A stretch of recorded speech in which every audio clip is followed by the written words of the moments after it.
नमस्कार दोस्तों। आज स्वामी विवेकानंद जी की जयंती है और आज दिन भर कार्यक्रम चले और अभी मुझे समय मिला कि मैं आपसे मुखातिब हो पाऊँ।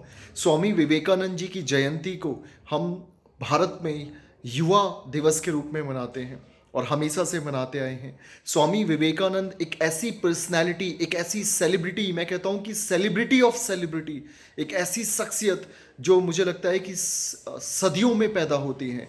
स्वामी Vivekananda truly spiritual master, truly a world leader, truly a globalize leader और एक ऐसी शख्सियत जिन्होंने बहुत कम उम्र में पूरी दुनिया में अपना लोहा मनवाया। जी हाँ, स्वामी विवेकानंद जी सिर्फ 38 साल की उम्र में इस देह को त्याग कर चले गए थे। और सोचिए, इतनी कम उम्र में उन्होंने, उस समय में जब हमारा देश ब्रिटिश सरकार का गुलाम था, भुखमरी की कगार पे थे, भारत की पर कैपिटा इनकम 21 रुपये सालाना थी और गरीबी, भुखमरी, कुपोषण, अशिक्षा से भारत जूझ रहा था, अंग्रेजों की गुलामी से जूझ रहा था। उस समय में ये नरेंद्र नाथ नाम का बालक, जो कि आगे चल के स्वामी विवेकानंद जी बनते हैं, इन्होंने उस समय कलकत्ता यूनिवर्सिटी से बीए किया। उसके बाद रामकृष्ण परमहंस को अपना गुरु माना और अध्यात्म में एक नए झंडे गाड़े। स्वामी विवेकानंद जी के बारे में कहा जाता है कि उन्होंने पूर्णतः ब्रह्मचर्य रखा। और स्वामी विवेकानंद को मैंने जितना पढ़ा है, स्वामी विवेकानंद जी हमेशा कहा करते थे कि कम से कम जो लगातार पवित्रता से 12 साल ब्रह्मचर्य रखता है, उसकी जो आध्यात्मिक चेतना है वो शिखर पर होती है। स्वामी विवेकानंद जी के बारे में ये भी कहा जाता है कि वो किताब को, कितनी भी मोटी किताब हो, उसको सिर्फ एक बार देखते थे और वो पूरा उन्हें याद हो जाता था।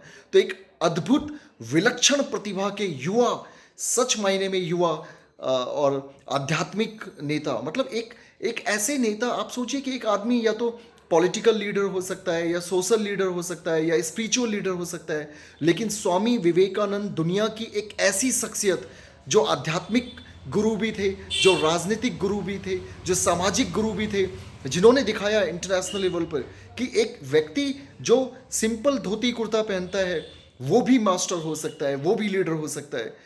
मुझे याद है उनके संस्मरण को जब मैं पढ़ रहा था, तो स्वामी विवेकानंद जी एक बार कहते हैं कि जब वो विश्व धर्म सम्मेलन में शिकागो में भाग लेने गए और जब वो वहाँ उस धर्म सम्मेलन से पहले रुके, तो न्यूयॉर्क की सड़कों पर उनका मजाक उड़ाया गया, उनके कपड़ों को लेकर टिप्पणियां की गई, क्योंकि न्यूयॉर्क में सब कोट टाई सूट पैंट पहनते थे और स्वामी विवेकानंद जी एक अकेले शख्स थे जो धोती कुर्ता पहन के घूम रहे थे।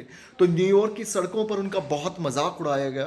तब स्वामी विवेकानंद ने एक बात कही थी जो जीवन में आप सब गांठ बांध लीजिए। स्वामी विवेकानंद ने कहा था कि मैं उस देश से आता हूं जहां कपड़ों से हम किसी कपड़े व्यक्ति का व्यक्तित्व नहीं बनाते, उसका चरित्र, उसका त्याग, उसकी तपस्या, उसकी विद्या, उसका ज्ञान उसका चरित्र बनाता है। तो दोस्तों, स्वामी विवेकानंद जी से जितना सीखा जाए वो कम है। और फिर वो फाइनली वो दिन आया जब वो विश्व धर्म संसद में बोले, पूरी दुनिया के एक से एक लीडर। और जब स्वामी विवेकानंद ने खड़े होकर अपना भाषण शुरू किया, तो आप यकीन नहीं करेंगे कि कितनी बार स्टैंडिंग ओवेशन हुआ, दुनिया मान गई उनका लोहा। और उसके बाद उनकी ख्याति, उनकी प्रसिद्धि पूरी दुनिया में फैल गई।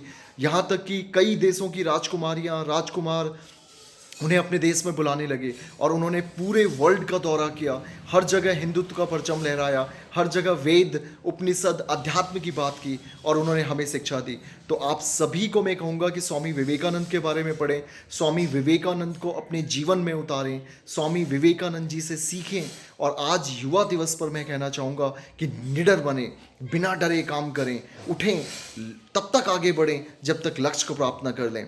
और अंत में मैं सिर्फ इतना ही कहना चाहूँगा कि बर्बादे सुकून, बर्बादे सुकून, बर्बादे हौसला, बर्बादे जुनू क्या मांगते हो, हथेली पे हमने ये सर रख लिया है और अब कत्ल होने से डरना ही कैसा, जब कातिलों के मोहल्ले में घर ले लिया है। आप सभी आगे बढ़िए, लक्ष्य की तरफ बढ़िए, उत्साह से बढ़िए। एक बार फिर स्वामी विवेकानंद जी की जयंती आप सभी को मुबारक हो। जय हिंद, जय भारत, वंदे मातरम।